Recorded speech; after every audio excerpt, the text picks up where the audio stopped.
इधर रख देता हूं तो ये एरर नहीं देगा। पेरेंट का कॉन्सेप्ट समझ आ गया सबको? चीजें हो गए? सही है। अब एक चीज, इधर हवा आएगी तुम्हें? नजर नहीं आएगा। हाँ तो फिर इधर बैठ जाओ। बड़ा सवाल आया। इसकी खुसूसियात क्या है? अब मैं साथ में इस चैनल को भी लेके कोऑर्डिनेट करवा रहा हूं। आपने कौन बताएगा?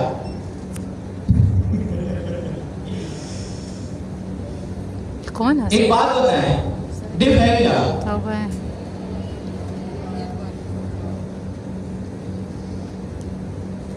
डिफ क्या है? कंटेनर है। कंटेनर है। सही है। एक कंटेनर है। सही है। इसको इस तरीके से समझें। आपको हमने टाइपस्क्रिप्ट पढ़ाई थी तो वेरिएबल बताया था। वेरिएबल क्या था? कंटेनर था। इसी तरीके से HTML के अंदर भी एक कंटेनर है। उस कंटेनर का नाम क्या है? डिव है। सही है। एक और कंटेनर है। उस कंटेनर का नाम क्या है? H1। उस कंटेनर का नाम क्या है? पैराग्राफ या फिर H1 think so. Fragment container नहीं है। स्पैन। ये क्या है? क्या लिखा है मैंने? इसका नाम क्या है? स्पैन है। डिव और आपका स्पैन, ये दोनों क्या चीज है आपके? कंटेनर। आपसे कोई भी सवाल पूछे ना कि भाई डिव क्या चीज है, और बाद बार इंटरव्यू में हो जाते हैं सवाल, ये मैं भी पूछ लेता हूं। अब तो आपको बोले ये दोनों ही कंटेनर है। अब आपका सवाल ये उठता है, सर इन दोनों कंटेनर है तो दोनों में डिफरेंस क्या है? Yes sir. अरे मुझे तो बताने दो। अच्छा, एक ब्लॉक एलिमेंट है और एक इनलाइन एलिमेंट है। सर ये ब्लॉक एलिमेंट और इनलाइन एलिमेंट में क्या फर्क है? अच्छा मानने पड़ेगा है।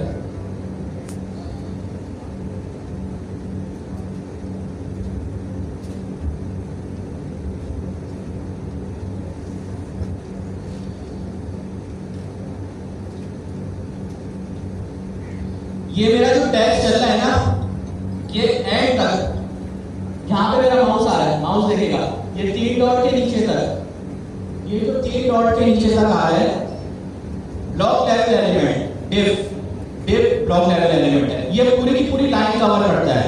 यानी अगर मैं इसके नीचे कोई एलिमेंट लिखता हूं ना, दूसरा एलिमेंट लिखता हूं, तो वो क्या होगा? वो नीचे वाली लाइन से शुरू हो जाएगा। अब इसके नीचे मैं एक और कोई हेडिंग लिखूंगा ना, वो क्या होगा? वो नीचे वाली लाइन से शुरू हो जाएगी। या दूसरा टेक्स्ट लिखूंगा, वो नीचे वाली लाइन से शुरू होगा।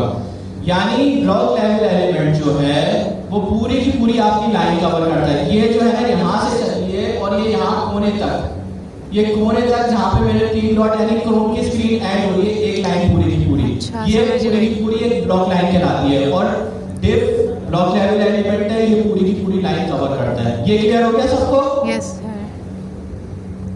मैं लेता हूं, मैंने जैसे स्पैन का टैग ले लिया, सही है। अब स्पैन का टैग जो है ना, जितना मेरा कंटेंट लिखा हुआ है, hello world Thursday, Thursday hello class, hello Thursday class, सही है, जहां पे मेरा कंटेंट एंड होगा, ये खत्म हो जाएगा वहां तक। अब इसके आगे मैं कुछ भी लिखूंगा ना, तो उसके आगे अब एंड हो जाएगा, यानी उसके आगे वो चीज लिखी हुई आ जाएगी। ये चीज क्लियर हो गई? यस। आपके इंटरव्यू में हमेशा ये सवाल किया जाता है कि ब्लॉक लेवल एलिमेंट और इनलाइन एलिमेंट का क्या फर्क है। तो आपको ये बताना है कि ब्लॉक लेवल एलिमेंट है डिव है, और स्पैन जो है वो आपका इनलाइन एलिमेंट है। ब्लॉक लेवल की खुसूसियत ये है कि वो पूरा का पूरी एक लाइन कवर करता है। स्पैन क्या करता है? स्पैन आपकी जहां पे आपका कंटेंट एंड हो जाता है, उसके बाद उसके आगे कोई नया एलिमेंट या नया कंटेंट आ रहा है, उसको अपेंड कर देता है। ये एलिमेंट के अंदर मल्टीपल ये सब ब्लॉक एलिमेंट्स हैं। अब इसको मैंने कर दिया H3 H2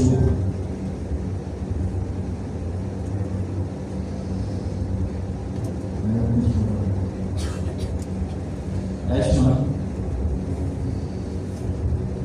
सही है। और इसके आगे में लिख देते हैं 1, इसके आगे में लिख देते हैं 2, इसके आगे में लिख देते हैं 3, सही है। और ओह सॉरी, अब आप ये देखना क्या हो रहा है, हर एलिमेंट जो है वो नेक्स्ट लाइन से शुरू हो रहा है। यहां पे कंप्लीट हुआ, यहां पे कंप्लीट हुई, इसने पूरी अपनी लाइन कवर कर ली। दूसरे वाले टैग ने अपनी लाइन कवर कर ली पूरी। इसी तरीके से तीसरे वाले टैग ने अपनी लाइन कवर कर ली पूरी। ये H6 तक की जितनी भी हेडिंग से कौन से एलिमेंट आ गए आपके ब्लॉक लेवल, और हमने इसको ये पूरी की पूरी लाइन कवर करते हैं। वो हो गया आपका पी का टैग, सही है।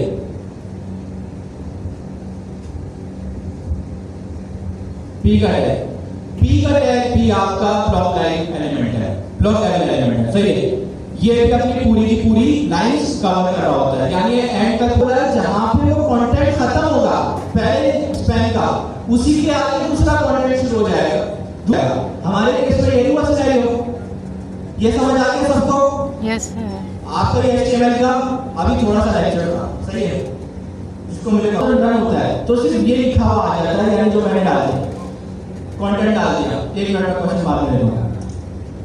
अब मैं चाहूँ नेक्स्ट में बोला कि दूसरा पेज भी बन सकता है, तो बना सकते हो। यानी आप लोगों ने पोर्टफोलियो वेबसाइट बनाई थी और उस पोर्टफोलियो वेबसाइट के मल्टीपल पेजेस होते हैं, जैसे एक वेबसाइट के अंदर पेजेस होते हैं। अब मेरे पास अगर मेरा पोर्टफोलियो है, मेरे पास अच्छा आपको बातें बाद में कर लेना, तो आपके पास एक पोर्टफोलियो वेबसाइट है, उसके अंदर कौन कौन से पेजेस हो सकते हैं? होम का पेज, अबाउट का पेज और कॉन्टैक्ट का पेज, सर्विस का पेज भी हो सकता है, सही है। अब नेक्स्ट बोलता है कि मैं तुम्हें फैसिलिटी प्रोवाइड करता हूं, लेकिन तुम्हें चीजें मेरी फॉलो करनी होंगी, सही है। वो मुझे बोलता है, एक मिनट, आप ऐप डायरेक्टरी में जाओगे। अब ये सब अपने सब ध्यान से सुने।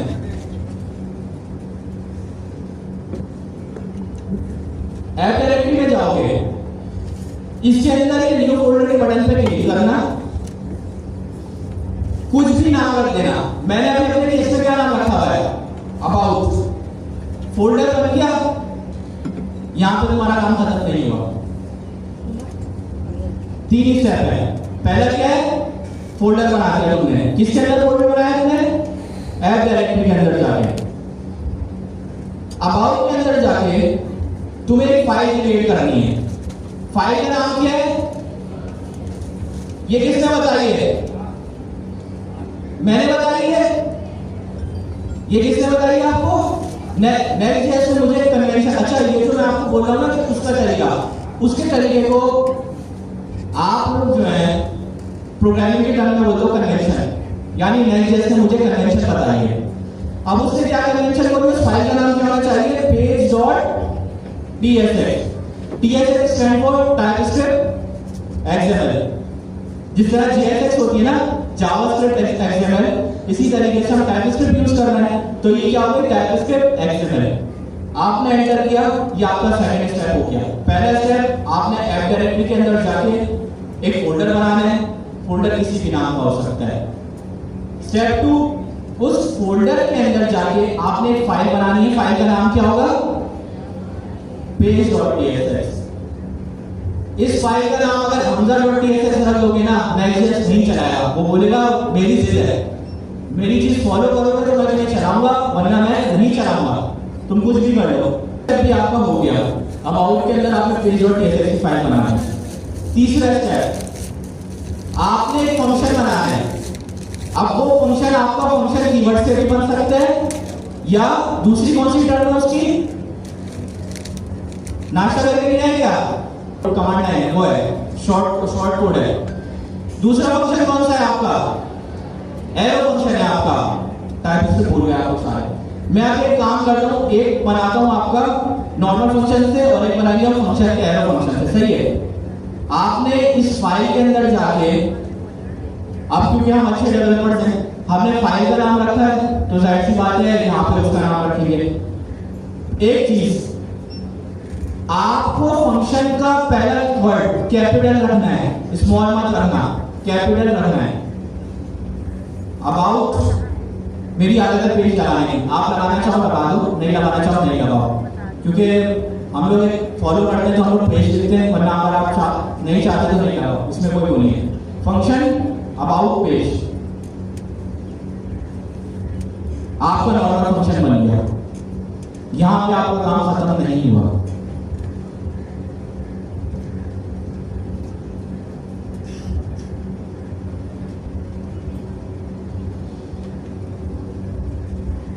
अबाउट पेज सही, आपने एक्सपोर्ट डिफॉल्ट अबाउट पेज से करा, आपने बोला था सिर्फ फंक्शन बना दो, मैंने बिल्कुल बोला था फंक्शन बना दो, सही है, और आपने बना दिया। एक्सपोर्ट डिफॉल्ट अगर नहीं करूंगा तो Next.js को पता नहीं चलेगा कि मुझे क्या चीज पेज के ऊपर दिखानी है।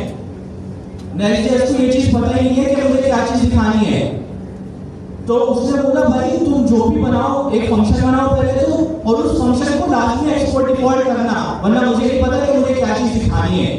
यानी Next.js जो है वो अपनी चीजें बता रहा है, लेकिन वो डिपेंडेंट है हमारे कि तुम मुझे बताओ या खुद से कि मुझे ये चीज चलानी है, और तब उसने चलाने का तरीका क्या बताया मुझे, एक्सपोर्ट डिफॉल्ट है, सही है। अब मैं यहाँ पे आके रिटर्न कर देता हूं,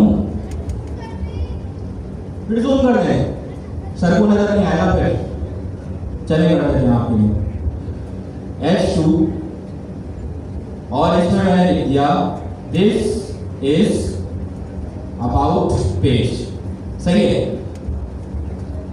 यहां तक किसी का कोई क्वेश्चन? सब अच्छा, कंटेंट थोड़ा सा कम ही कर देते हैं।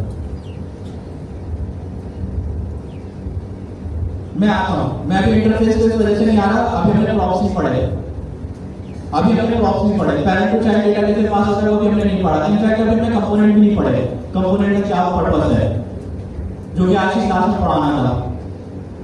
तो जब तक मैं कंपोनेंट नहीं बता सकता तो मैं आपको उसका इंटरफेस और प्रॉप्स के बारे में नहीं बता सकता। अभी मैं स्टेप बाय स्टेप आपको इसको पढ़ा दूंगा, ठीक है।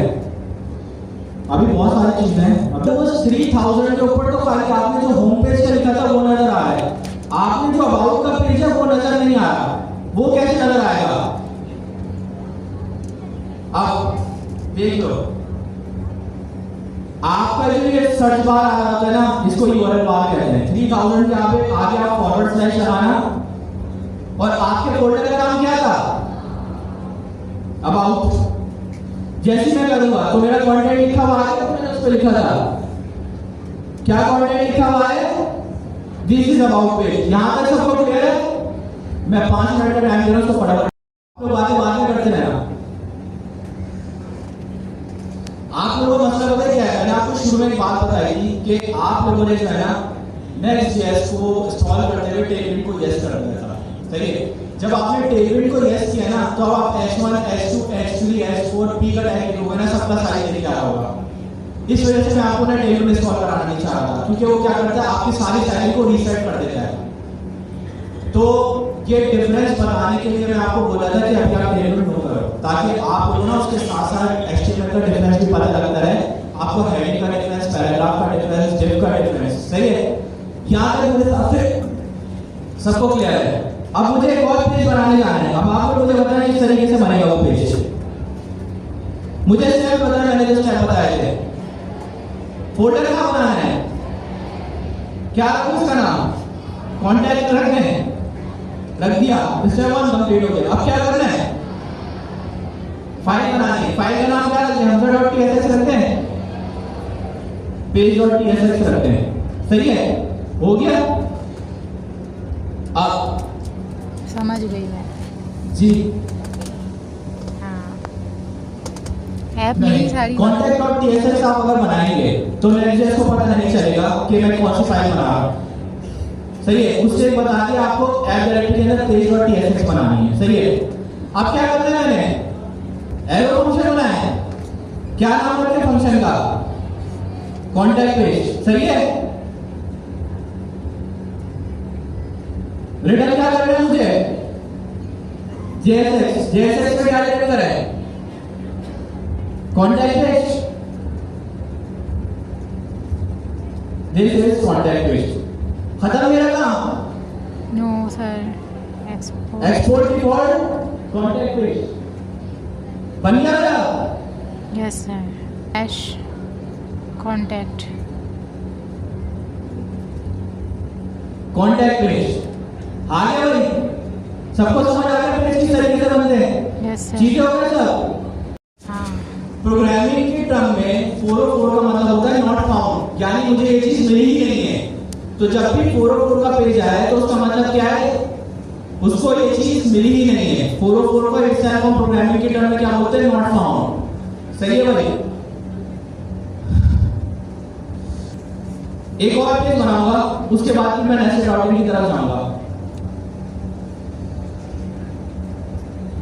सर्विस RAFCE, हाँ। और उसके बाद मैं बनाऊंगा टैब। पूरा जादू बन जाएगा। होगा। सर ये जादू कैसे होगा? ये मुझे आता है। ये एक एक्सटेंशन है, सही है। आप कंट्रोल भी करना, सही है। मैं थोड़ा जूम आउट कर रहा हूं। ये जो 4 डब्बे बने हुए आ रहे हैं यहाँ पे, इसमें चले आना। इस पे आके ये वाली एक्सटेंशन कर लेना, ES7 React Redux native snippet. ये जो सर हमने अभी जादू किया ना, RAFCE, और उसके बाद सर हमने टैब दबा दिया, तो उसने क्या करा? आपको एक बॉयलर कोड लिख के दे दिया। बॉयलर कोड लिख के दे दिया। ये एक्सटेंशन की बदौलत ही हुआ है। अब RAFCE मैं दोबारा बता देता हूँ।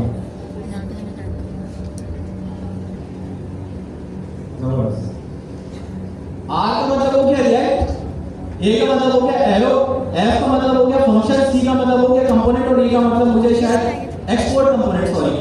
C और E को मैंने इंटरचेंजेबल कर दिया है। अब ये देखो मेरे जो इंटेलिजेंस है, इसमें वो दे रहा है react arrow function export component, यानी इसकी शॉर्ट टर्म इन्होंने क्या रखी है? RAFCE। मैंने जैसे एक्सटेंशन इंस्टॉल करा, RAFCE दबाया, लिखा और टैब दबाया, उसने मुझे पूरा का पूरा एक फंक्शनल कंपोनेंट रिटर्न कर दिया। जो कौन सा कंपोनेंट है? एरो फंक्शन है। सर मुझे एरो फंक्शन नहीं बनाना, मैं चाह रहा हूं कि नॉर्मल फंक्शन कंपोनेंट से बनाऊं आपके स्क्रिप्ट के थ्रू। RAFCE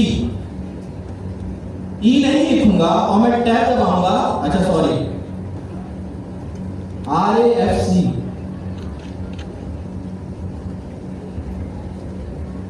नहीं है, वो एरो फंक्शन एक्सपोर्ट नहीं हो रहा है, उन्होंने चेंज कर दिया। RAF नहीं, कमांड से नहीं है। अच्छा हाँ सही। अब मुझे सर फंक्शनल कंपोनेंट बनाना है, मैं एरो फंक्शन चाहता ही नहीं हूं, तो मैं कमांड चलाऊंगा RFCE। अब जैसे मैं RFCE कमांड चलाऊंगा तो वो मुझे क्या करेगा? फंक्शन का कंपोनेंट बना के दे देगा। तो ये आपका एक स्निपेट टूल है, ये शॉर्टकट होता है, ये आपका टाइम कंज्यूमिंग के लिए यूज होता है। 2 कमांड है, मैं लिख देता हूं, RAFCE और एक आ गया RFCE।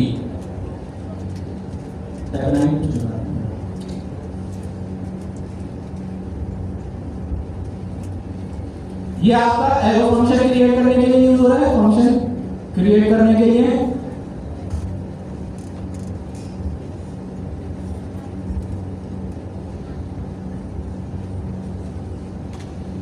ये आपका नॉर्मल फंक्शन कीवर्ड वाला है, फंक्शन, सही है। यहां तक ये छोटा